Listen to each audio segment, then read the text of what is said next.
Day one of college basketball is in the books. We're going to go over one takeaway from potentially the first day of a team that I think could have a major bounce back year and be back in the chopping block for who a potential national champion is, and that is Gonzaga. Their first three possessions we're going to look at. So their first three possessions all have a similar concept to them, and I love the simplicity involved in them. Okay, so the first thing, this is their first possession, and where they're clearly trying to get the ball down here is to Ike. And the reason why is because Ike is a very efficient inside the post player. And because Baylor is smallish, or they think that Ike is enough of a threat, they have to shift over. Now this opens up quite a few things for Gonzaga. The biggest thing is it opens up this pass right here. So as Ike seals on the inside, he has a clear advantage right here. So this defender is the only one that can help over. He has to help over, and that leaves Hickman open in the corner. And Gonzaga does a great job moving the ball and finding that open pass and gets a clean look on this first possession. Then on Gonzaga's second possession, we're going to see if we see a similar option. So again, we see 13 Ike sealing up right away. Love that. Force them to address that issue first, 100%. If you have an advantage somewhere, there's no reason not to continue consistently go to it. All right, so they get the ball into Ike. Immediately, what do we see happen? This defender, boom, sprints over. What is that going to do? That's going to mean that each defender now has one extra person. 99 is going to drift over here and is again going to cause the defense to have somebody that's open on the perimeter.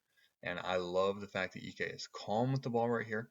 And then this is such a good nuance. We see 17 is zoned up between these two players, and 11, instead of just posting up here, he cuts because now it forces 17 to step up or essentially stay too close to 99 and give 11 opening down the middle. And so that puts another added pressure. And so again, we had the defense in rotation because they had to step up, because he had a step coming downhill. 7 stepped over here, which means we have another wide open shooter in the corner. That shows us 2 possessions in a row. Gonzaga has now gotten 2 clean looks from the corner. Great shots. Not only that, you have Ike being a force on the inside, so they played poor defense, got a great shot, and then even if you miss that shot, you have somebody on the inside that can go get a rebound and get fouled while putting up the shot. Great 2 possessions from Gonzaga. And then for our last possession, you know I love transition basketball. If you can find opportunity to create advantages in transition, I absolutely love it. Move the ball side to side. The defense was adjusted because they were looking at the ball over here. However, when the ball gets switched side to side, you create a simple advantage if you force them to close out to you. If you're a good shooter, you can force them to close out to you, especially if you can shot fake like he does here in a moment. Creates so many more opportunities. You have, because you're worried about Ike down here, you have essentially no help protection.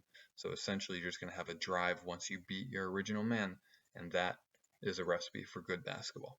And one of the big reasons why having Ike surrounded by shooters is so crucial is if we take a look over here at the shots here yesterday. So first off, obviously we can see that they shot very well in yesterday's game. No one shooting below 50% from 3, which is good. But then if we look at these starters and we see them last year they also shot very, very well, except from Watson. Watson's gone, I believe. No, he's the 41.2.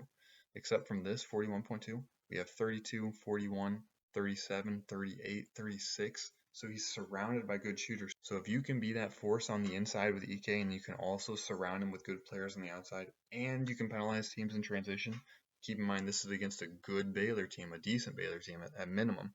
And so this, I think, is a very good sign for Gonzaga, and I look forward to what they do in the future. If you enjoyed it, like, subscribe, but most importantly, have a blessed rest of your day.